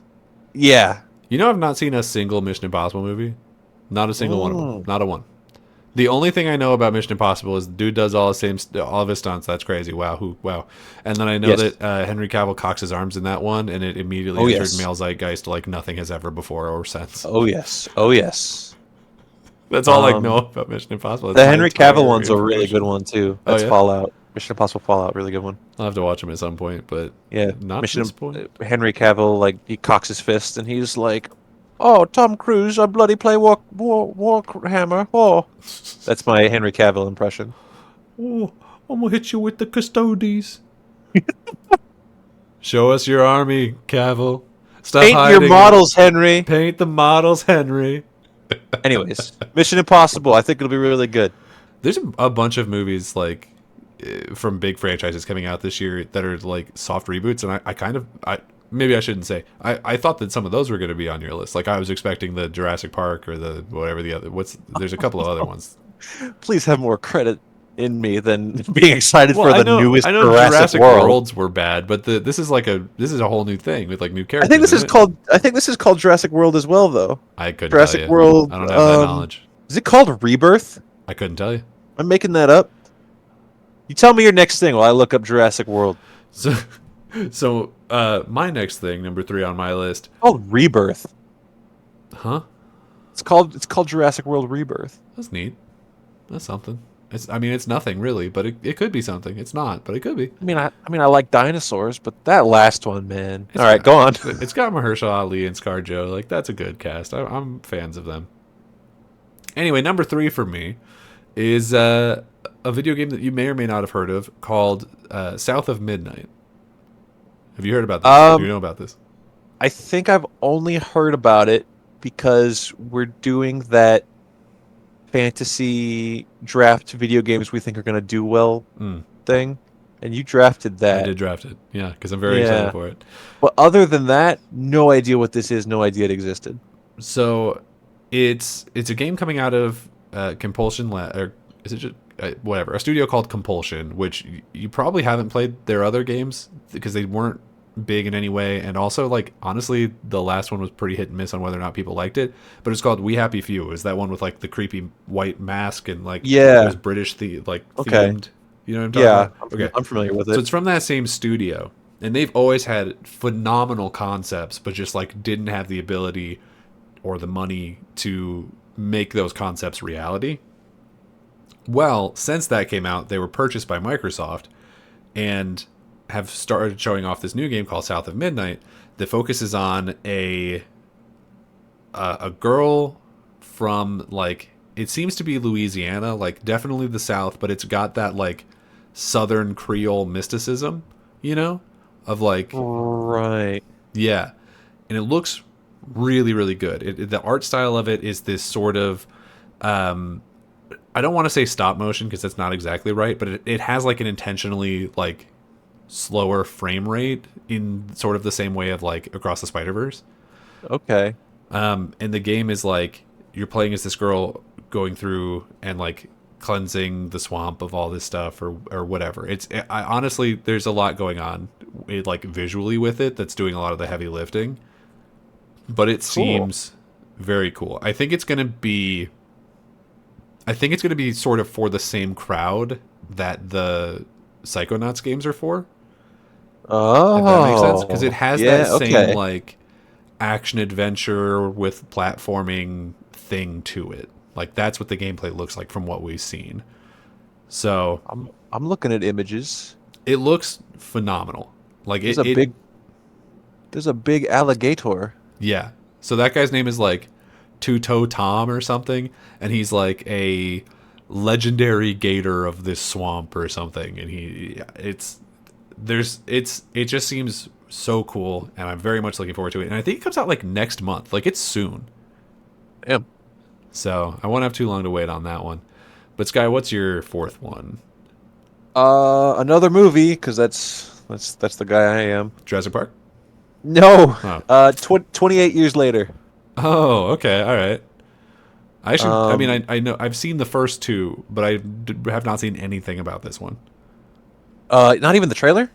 I saw the one screenshot of a zombie in a field. Does that do anything? Does it help me? That trailer? Yeah. It got me hook, line, and sinker. I'm in. It looks cool. It's Cillian Murphy, right? Is he? Because he was in the old ones. Is he? He was in the old ones. He's not in this one allegedly. Okay. I don't think he might. His character might show up. Was he that zombie in the field? That's what people thought, but somebody came out and said no. Okay. They said no. What was the person who came out? Cillian Murphy? No, I think it was the writer. Okay. I don't remember. Well, I guess they would know. Yeah. 28 years later. Let me look up this cast really quick. Yeah. Because it's got some good people in it. Is it any of the returning cast that we know of? I don't know. I don't think so. I don't recall. I mean, look, Aaron Taylor Johnson's in it. It's been a minute since we've had like a really good zombie movie, I think, unless I just missed one. Zombies. So I could be down for one. You know what's crazy is, do you think The Walking Dead both brought zombies into the mainstream, and then stayed around so long it annoyed zombies out of the mainstream? It's possible. I think it's definitely part of it. I think that it brought it into the mainstream, and then in a way it was like other creators were like, there was that first push of we should jump onto this bandwagon, and then it was a second wave of creators being like, well, we're not going to be The Walking Dead, and so Mm. let's just do something different. 'Cause, I mean, in theory, people are still watching The Walking Dead because they're still going. There's like There's like 45 different spin-offs. yeah. There's like Maggie and Negan go to New York. There's Daryl in London. Like Yeah. I How the hell stopped did he get there? watching a long time ago, but like that fan base still exists, Yeah, yeah. which is crazy, honestly. I mean, I more didn't even power finish to them. the comics, and I probably should have because they're probably I don't know. Did they end well? Did you finish them? Oh no, do we need to do a ready set reread The Reread. Walking Dead? I don't know, I'm just making shit up now. We'll figure something out. But yeah, so what is it specifically about this that has you excited? Is it just like it's been a while since we've had a good zombie? Uh Not even, because I'm willing to let zombies go. It's just Yeah. I'm obviously a really big horror fan, and I like 28 Days Later, and Yeah. I'm not crazy about the idea because they didn't just announce this one. There's another movie coming out after this. 28 They're decades like later?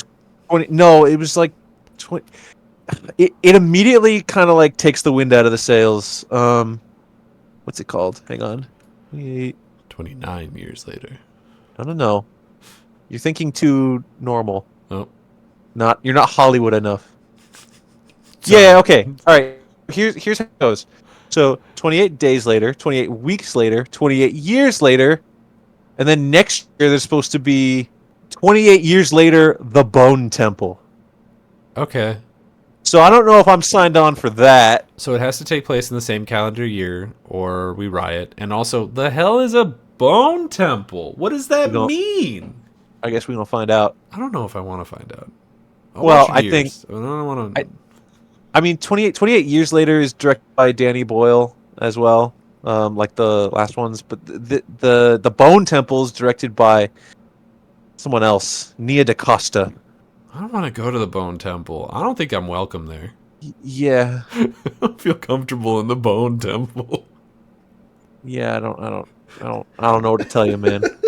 You and I we hopped on the Wicked train. Yeah. Well, We're we leaving. haven't hopped on yet. Have you?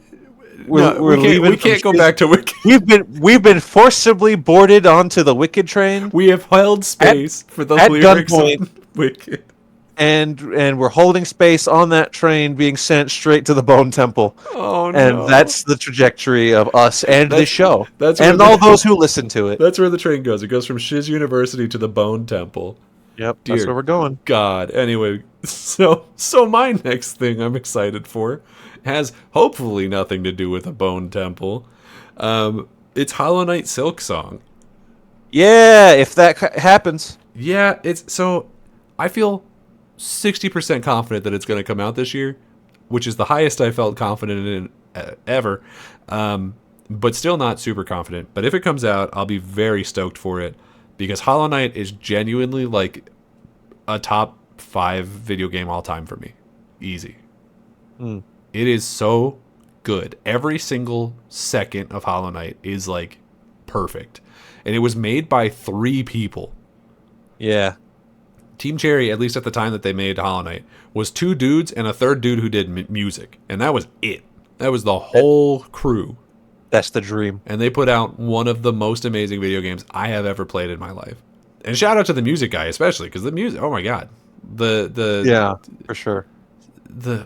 Like the Dirtmouth theme, the what's it called? The City of Tears or something, like that theme. So many of those songs are just like ingrained in my brain in a way that I would never have expected from this game. And I Right. took a long time to get to this one. Like people were hyping it up for a long time and I was like, it'll never be. It can't possibly be that good. Like I got that Sure. jaded thing in my brain that I get sometimes when people are like, you got to watch this, you got to do that, you got to Yeah. do this. And then I'm like, You fine, tell I'll me do I it. have to watch something, I won't Yeah. watch it. Yeah, we're like you we're with Andor, I assholes. assume. Hey, no, that's not what that is. But I finally got to it because it like went on Game Pass or something, and I had to then immediately buy it because I was like, this is amazing. And if this sequel, like, there's no shot in hell realistically that it can live up to the hype that I have in my heart for what this is. But I think I'll love it anyway. You know what I mean? Yeah. Because Because you're playing as a different character. You're playing as Hornet, who's a character from the first game, and she's so cool. She's so cool. She seems Yeah. the way that she fights in the first game feels like it would be really confusing to try and fight as her in the sequel, but like I'm here for it. I'm here to figure it out. Team Cherry, like lay this game on me and I will be your most powerful zealot. Ooh. Like I am prepared and ready. Did you play the first one? I know we played it at your house at one point, but I think it was like Steven who was playing it. I've been into the room while it was being played. My Gotcha. brother loves Hollow Knight. Good taste, that boy. Loves it. And we've got other friends who have come over to like play it. So I think, well, it's on Game Pass, isn't it? It used to be. I don't know if it still is. I don't think it still is. Okay.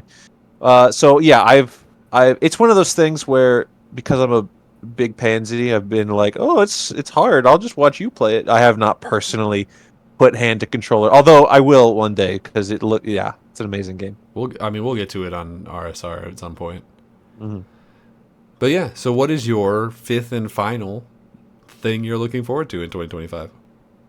So yeah, my next thing is something that may not also come out this year, but because you just said Silk Song, I feel confident. So I will say my number 5 thing I'm excited for is One Piece live action season 2. That's a good one. That's a good one for sure. Very hyped for those arcs getting to the Grand Line. Tony Chopper. They've announced some good cast, although I don't think we'll be seeing some of them until next season. Yeah. Are they like filming a couple back to back? Is that why we're getting casting this early? I don't think they've said if they were doing that, but that's kind of what I felt they were doing. Yeah, it would make sense. They announced Joe Manganiello as Crocodile, which great casting, first of all. For sure.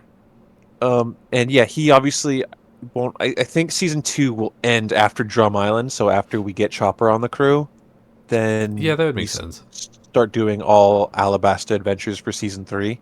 They might start like peppering in Baroque work stuff a little bit earlier, just to like we might see Crocodile once or twice. You know what I mean? I assume we'll see him at the end of the season, not unlike we got teased with Smoker at the beginning or at the end of season 1. Yeah. That makes sense. So yeah, that's kind of what I'm feeling that they'll do. If that's the case, though, it'd be weird to announce his casting, because I feel like that would be like whoa, hey, check it out, we got the guy. But I guess it doesn't really matter because like we know how the story goes at this point anyway. Mm-hmm. But yeah, no, I think that's really good. Like I'm that first season was quite frankly better than it had any expectation to be. But my last thing that I'm looking forward to is kind of a cop out, honestly. But when I think about like genuinely what I'm most looking forward to in this next calendar year, one of the biggest things is just seeing what we can do with this podcast. Like cop out. I know, but I'm genuinely really excited. Like I've had a lot of fun recording all this stuff so far, and it's already gotten sort of a bigger response than I was expecting it to. Not like anything huge or crazy or anything, but just like I've been getting a lot of really positive notes from people in my life and from like social media and stuff. It's been really nice and surprising, genuinely. So I'm very, very excited to see what we can make of this. Hopefully we can get at least a couple hundred followers or subscribers or whatever. So if you're listening to this and you haven't followed us on Spotify or subscribed on YouTube, go and do that. Do both, and then tell your friends about it. But no, I'm very excited to see what we can make of this, and I have good feelings about it.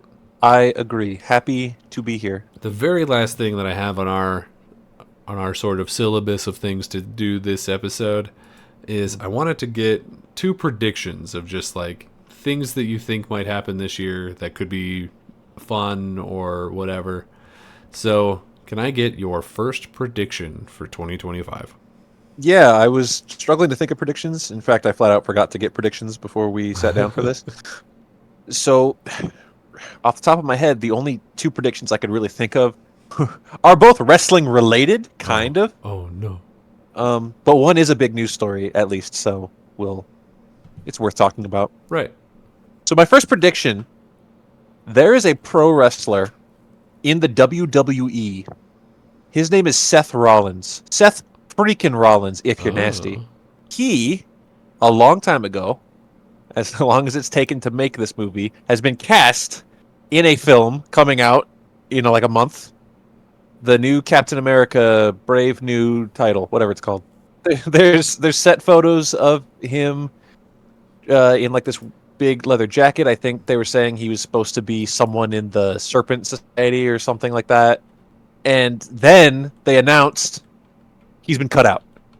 Right. Because this movie's gone through reshoots like 9,000 times. It is a different movie, which is really unfortunate because that also happened to the Falcon and Winter Soldier TV show.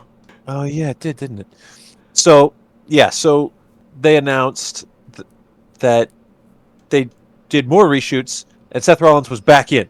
And then a little bit later, they announced more reshoots, and he was out again. And then he was back in. And like just this last week, they announced he was out again. My prediction for Seth Rollins, and it's interesting because he's in the trailer. Technically, you can see a guy in like a uniform, and you could like if you know who Seth Rollins is, you're like, oh, that's him. My prediction is that the movie will come out. He will be in it, but only for like 2 shots, and he won't have any lines.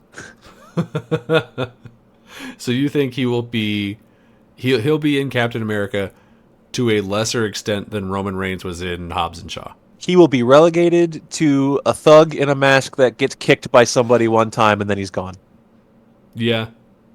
I could see that. I honestly, if he even gets to throw a kick, I'd be surprised and happy for him. So, way to go, Seth Rollins. You sure were Mike Wazowski in that movie, huh? Absolutely. I was in the MCU. He sure was. My first prediction is one that will upset people to an extent, but only a very certain subsection of people, and screw them. Oh no, I'm scared. So recently, Xbox has started putting some of their games on other platforms. Right. So they put Hi-Fi Rush onto PlayStation. They put like Sea of Thieves, I think, on both PlayStation and Switch. I don't know, but they're going to continue to put more of their things on other platforms going forward because it makes a lot of money. Yeah. So my prediction is that PlayStation is also going to, in the year 2025, publish a first-party game on Xbox other than the ones we already know that they're going to.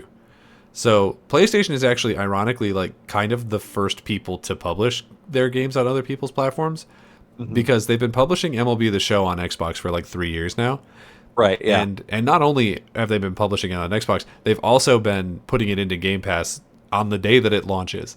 And people have been like, "Oh, but PlayStation didn't want to do that. Like the MLB strong-armed them." But like, basically, the MLB was like, you can either put it on other platforms or you can just not make MLB games anymore.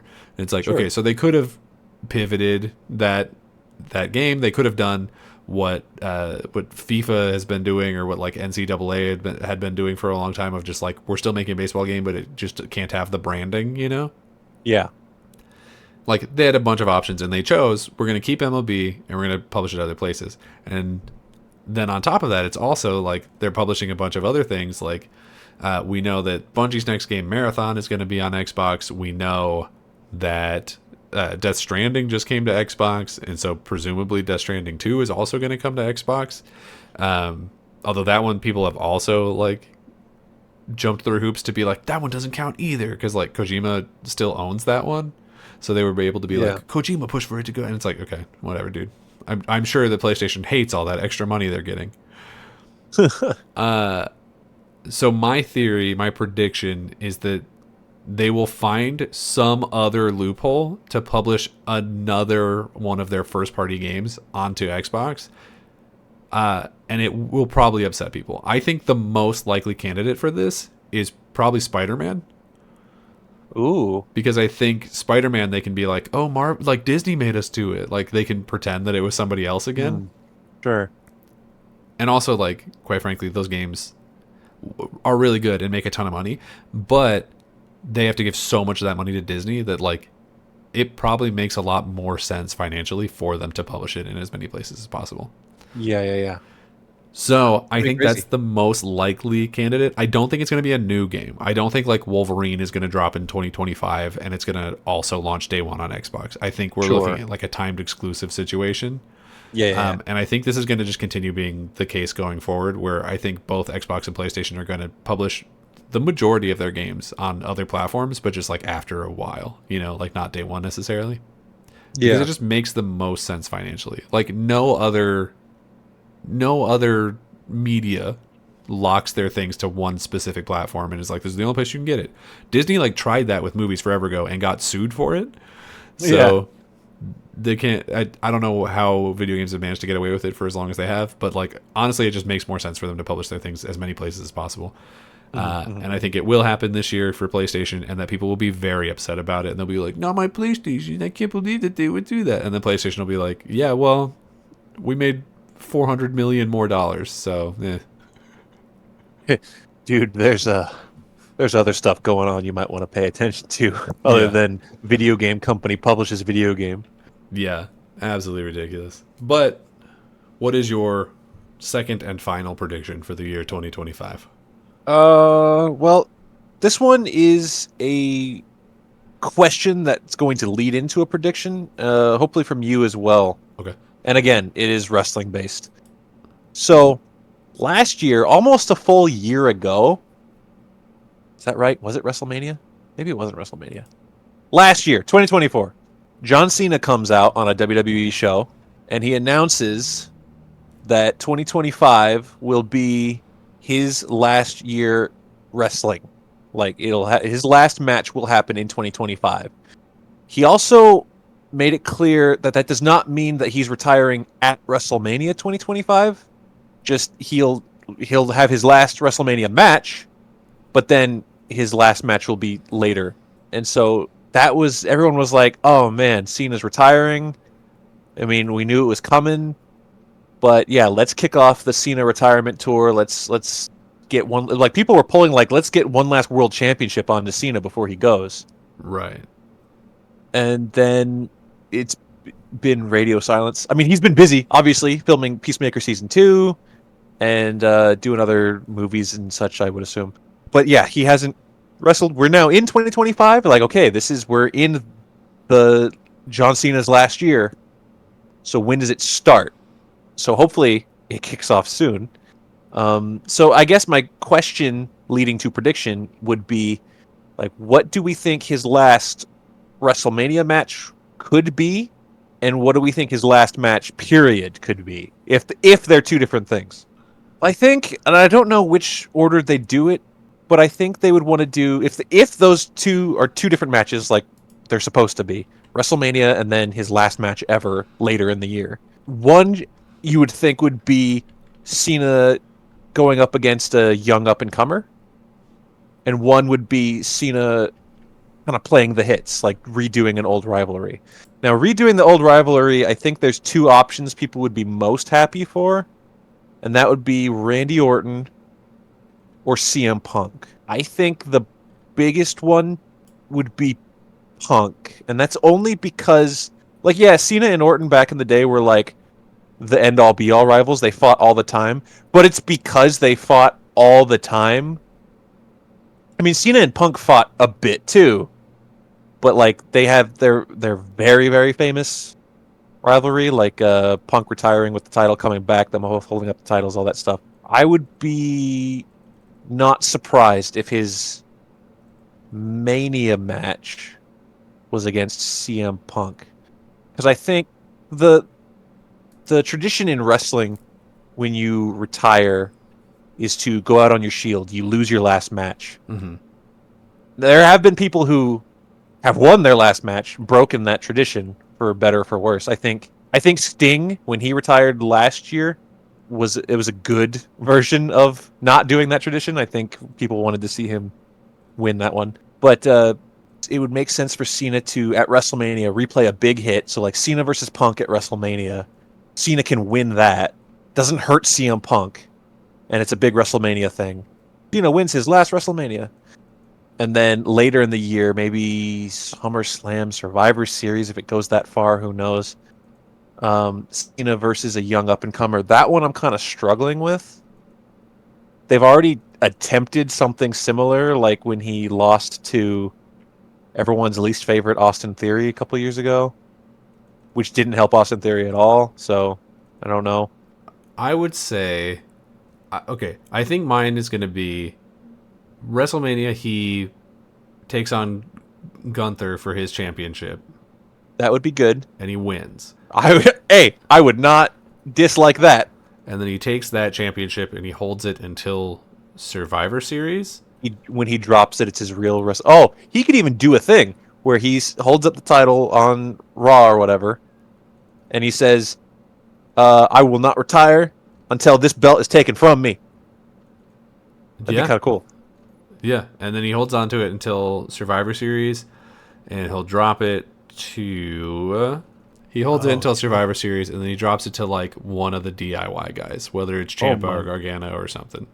Oh my goodness! Now the name I'm about to say is not a young man nor an up and comer. He's been around.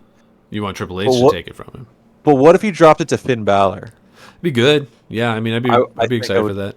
Like that, or if we get the ball rolling on Shinsuke, finally. They've tried, although I think that experiment's dead. Have they Poor tried? Shinsuke Nakamura. Well, there's been 2 different versions of trying, and then it all ends with them not actually trying, so Yeah. I don't know. Ugh. So if we're saying contradicts what I was saying, but yeah, if I kind of piggyback onto what you were saying, where I would like him to fight Punk again in his last year. Him taking the title from Gunther would be very cool. Well, my second real prediction, and mine is the stupidest of the bunch, but I was trying to think of something that was like more on the like internet culture side of predictions. Sure. So 2024 was a big year for aliens. You won't know this necessarily because you are very offline.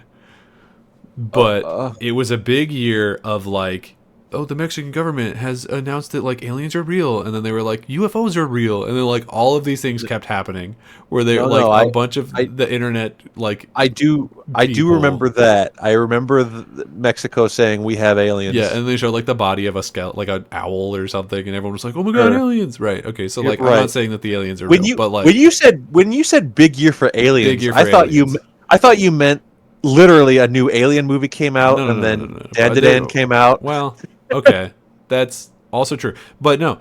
Then there was like stuff that came out of like the U.S. government where they like low-key confirmed UFOs or something. Like it was wild, and people are for some reason now in internet culture like aliens are real and they've been here and they're going to be here again. My prediction is 2025 is the year of the cryptid. I think 2025 we get some dumbass drunk Zoomer because they'll be able to drink soon. Who will be like take a crappy video on their iPhone and they'll like accidentally capture Bigfoot again or something. Like there's going to be some dumb nonsense on the internet where like a subculture of young people are like, you know, Bigfoot's real. Flatwoods Monster. I'm leaning very Bigfoot, but there will be a cryptid that will appear. That's my prediction. And I wait. So wait. Yeah. Your prediction is not a new fad of Zoomers now no longer able to use TikTok go out and just like film videos in the woods and start a whole new era. The Great Pirate Era. The new era of like bad shaky cam YouTube found footage of I found Slender Man in the woods. Your prediction is that we actually find the cryptid, a real one. Not that we actually do, but that people think we actually do. Okay. So kind of more the first thing you said. Is there will be a time this year in 2025 where for some reason the Skibbity generation will just all of a sudden be really into Bigfoot. They'll be like, he's real, he's out there, the truth is out there. X-Files is back. I don't disagree. Although I would like to lean, if I could be the the Mulder to your Scully. Okay. I'm going to be more open-minded about it. I'm going to say they are actually going to find something, Okay. and the year will before the year is over, we're going to have the Flatwoods Monster, the real one, as a guest appearance on Jimmy Kimmel or something. Oh, We're going to get him on the show. hell yeah. Let's do it. Why not? Well, I hope that you all enjoyed our progressively more unhinged takes That's and what predictions recap's for going to be. 2025. By the way, be prepared for recap to be that. This is the show where nothing important is said. Yeah, recap is going to be the show where we basically just talk about whatever we want to. And this week it was this. So I hope you enjoyed it. Next week it'll be something different.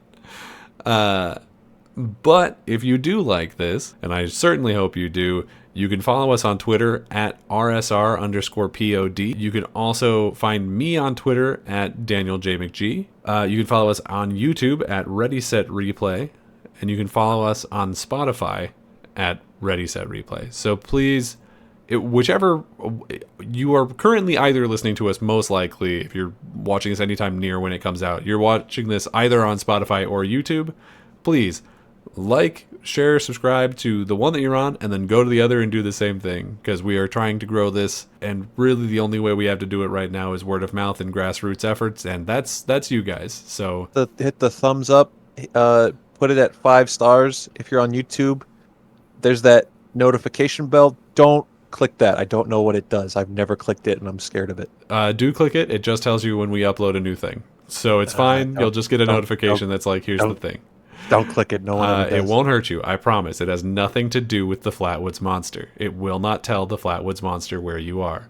The more people hit the notification bell, the more likely Flatwoods Monster ends up on Jimmy Kimmel, or God forbid, Jimmy Fallon. Ooh.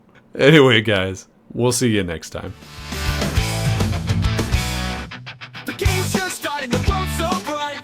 Jump right in, everything feels right. Let's play, take a trip.